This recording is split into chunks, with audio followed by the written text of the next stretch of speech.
Kategate. The more they troll, the more Catherine wins. Hello, I'm H.G. Tudor. This is part of an article that was published by Matthew Syed, writing in The Times. What I learnt from Kate on the train to Birmingham. Mr. Syed and his son were travelling to Birmingham to watch the table tennis at the Commonwealth Games a couple of years ago. His son was 8 years old. They were in first class, and a little way out of Birmingham International, a little distance from it, which was their stop, he explained to his son that he needed to use the lavatory and that he'd be back in 5 minutes.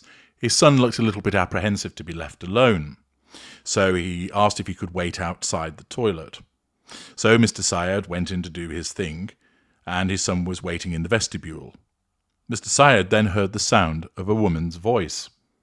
It was a kind voice, a concerned voice. "Are you alone?" she said. "No," Mr. Syed's son replied. "I'm waiting for my dad."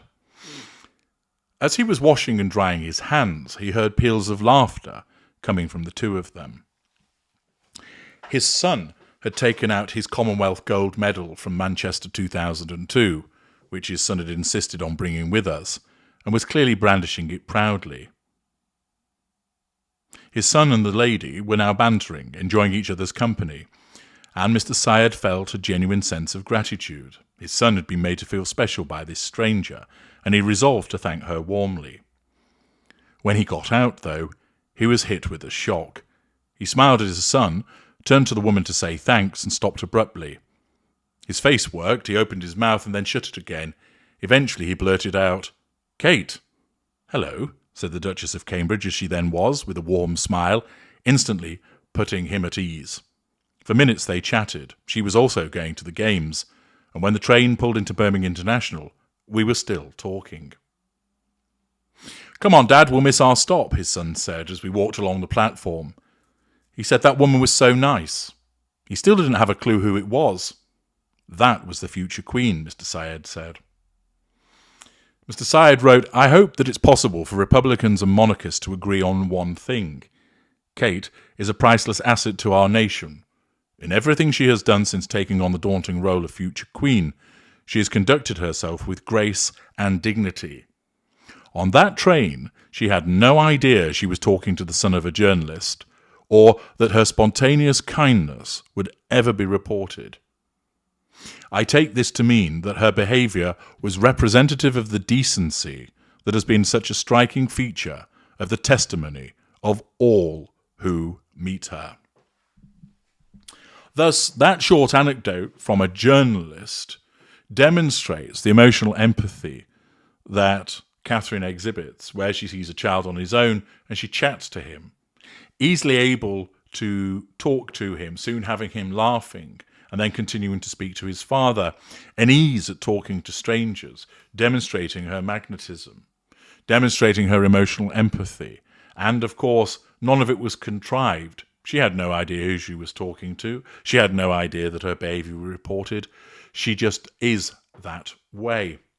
And that gives you an excellent snapshot of the empathic nature of the Princess of Wales. And Mr. Syed wrote about this. He also went on to state, "This is why we should be sickened to the stomach by what has unfolded in recent weeks. I can't help contrasting the quiet dignity of a woman explaining the trauma of a cancer diagnosis with the lurid gossip of those who taunted her with ever more fantastical stories of why she was absent from public life. At almost precisely the time viral tweets were claiming she was recovering from botched plastic surgery or engaging in various depravities, she was commencing chemotherapy. When in her video she talked of her desire to protect her children, my mind," the journalist writes, "went out to George, who is the same age as my son. Those young ears will unquestionably have been exposed to some of the vile speculation at the very moment he has been at his most vulnerable." What has happened to us? Did we learn nothing from the tragedy of Diana? It is important to understand, by the way, that these mad rumours are not conspiracy theories in the conventional sense. Many people don't believe the bullshit circulating online, They are breathlessly amplifying this nonsense precisely because it is fantastical, escapist, felonious. It's a way of switching off from real life, even though there are real victims at the sharp end. What Mr. Syed is conveying is there are, of course, some clowns that believe what they write, but many people that read this material don't actually accept it, but continue to read it nevertheless because of its fantastical nature. Thus, he sums up the way that the Princess of Wales is, with also the contrast with the way that people have been behaving in relation to her. Notwithstanding the video, you might think that it would bring an end to this behaviour, but as William Turville reports in the Times, for the Princess of Wales, a 2-minute video statement revealing she was being treated after a cancer diagnosis should have been enough to put an end to the bizarre and offensive conspiracy theories that have spread about her online in recent weeks. But this weekend, numerous new, baseless and conspiratorial posts and videos are circulating prominently across TikTok, X, Reddit and other social media platforms. Some TikTok posts, which suggest Friday evening's video, showed an AI-generated princess, have been viewed millions of times. As I've explained to you on my own X feed, I had an individual who claimed that it was AI and she could see it as such because she had viewed some footage many times and that made her an expert. Sure it does, demonstrating the dim-wittedness of these individuals. And notwithstanding the fact that a video showing a clearly unwell Princess of Wales appears, with her giving an experience, these clowns prefer to believe that it's somehow AI. The phenomenon dubbed #Kategate has demonstrated the extent to which baseless conspiracy theories and misinformation are able to spread on social media platforms that are owned by billionaires and employ thousands of the world's greatest minds. On Friday night, Linda Yaccarino, the ex-chief executive brought in last year by Elon Musk to clean up the reputation of his firm, tweeted her support for the Princess of Wales. Yaccarino praised Kate for her bravery and added, her request for privacy to protect her children and allow her to move forward without endless speculation seems like a reasonable request to respect. The irony of Yaccarino's statement wasn't lost on some of her customers. Your platform has been used to promote conspiracy theories and worse, wrote Simon McCoy, a former BBC presenter who covered several royal events. In response to her tweet, he stated, your hypocrisy is astounding. Thus, the conspiracy observations continue, notwithstanding the provision of actual evidence. And why is this the case? Well, as I've explained, and I'd encourage you to go and watch my video about why the trolls continue in their behaviour, it's all explained there. And notwithstanding the presentation of further evidence that demonstrates why she's been missing, what's been going on, these idiots still fail to accept it. Some fail to accept it because they're narcissists and it's a threat to their control, so they dismiss it, even though the manner of their dismissal lacks credibility.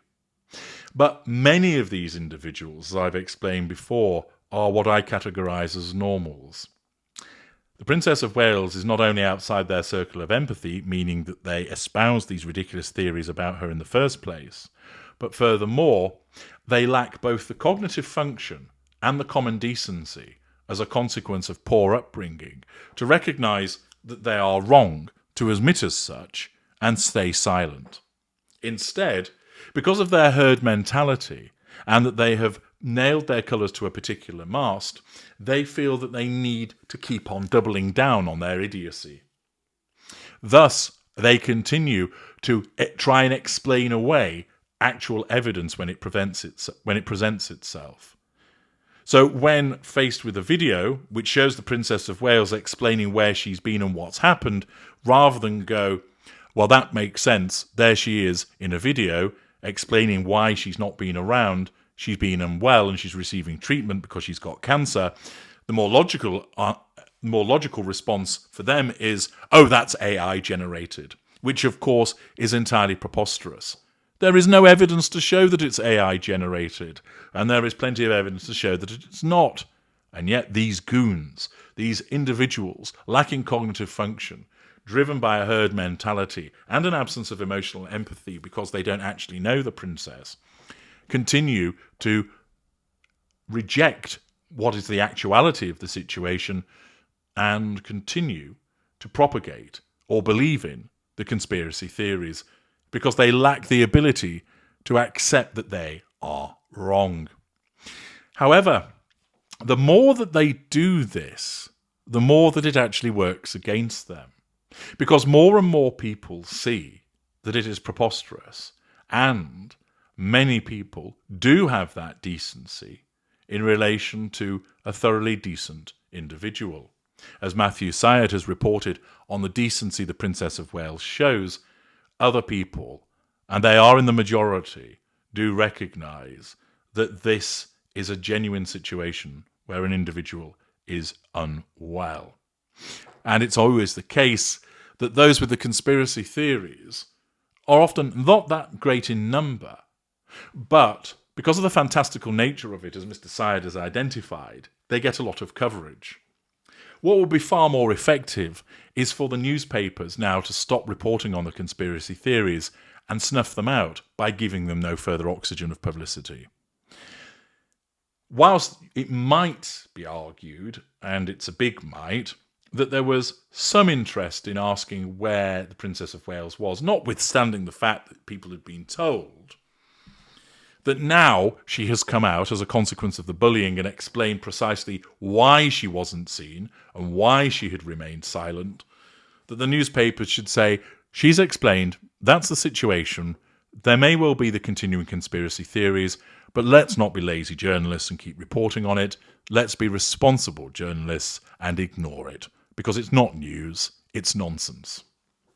Furthermore, Kate continues to win because she continues to receive an outpouring of support, and all that these goons are doing with their ridiculous conspiracy theorising is causing more people to realise you're crackpots, you're the Tin Hat Brigade, and it causes them to issue more support. For instance, as Breitbart has reported, support poured in from around the world for the Princess of Wales after she revealed in a candid video message that she's undergoing chemotherapy for cancer following major abdominal surgery.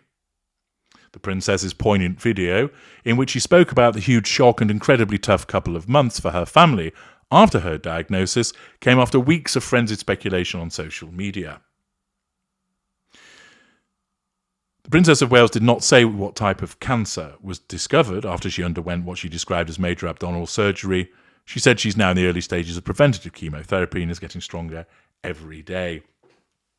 Hashtags, including "We Love You, Catherine" and "Get Well Soon, Catherine," were trending on X, while political leaders and cancer survivors sent messages of support. She has been subjected to intense scrutiny and has been unfairly treated by certain sections of the media around the world and on social media, Prime Minister Rishi Sunak said. She has shown tremendous bravery with her statement. White House Press Secretary Karine Jean-Pierre said Friday, "We are incredibly sad to hear the terrible news."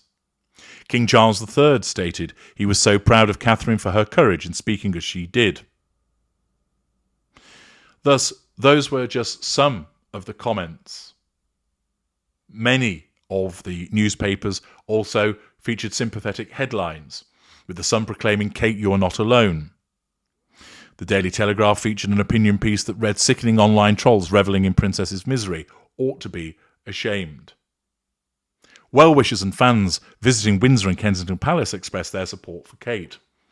"I hope that they can find hope and some togetherness in their family," said Andrea Stuntz, who was visiting London from Texas when she heard the news about Kate. "We'll be praying for them. We'll be praying for the family." As you know, there have been messages of support from the Labour leader, from Jill Biden, from all around the world. And the fact is that the more that these trolls continue to peddle their conspiracy theories in light of actual evidence demonstrating that she has cancer, the more that they will just cause people to be supportive of Catherine. The more that they will, the decent people, see the ridiculousness of this behaviour. And those who might be motivated by a support for this one's wife, which channels their dislike of Catherine, are just making themselves look like the ill-educated, ill-brought-up fools that they are. The more that they push, the more support this empathic woman will receive, because the vast majority of people recognise her decency, just in the way that Matthew Syed did on that train journey, and they will continue to exhibit that towards her, much, of course, to the chagrin of this one's wife. I'm H.G. Tudor. Thank you for listening.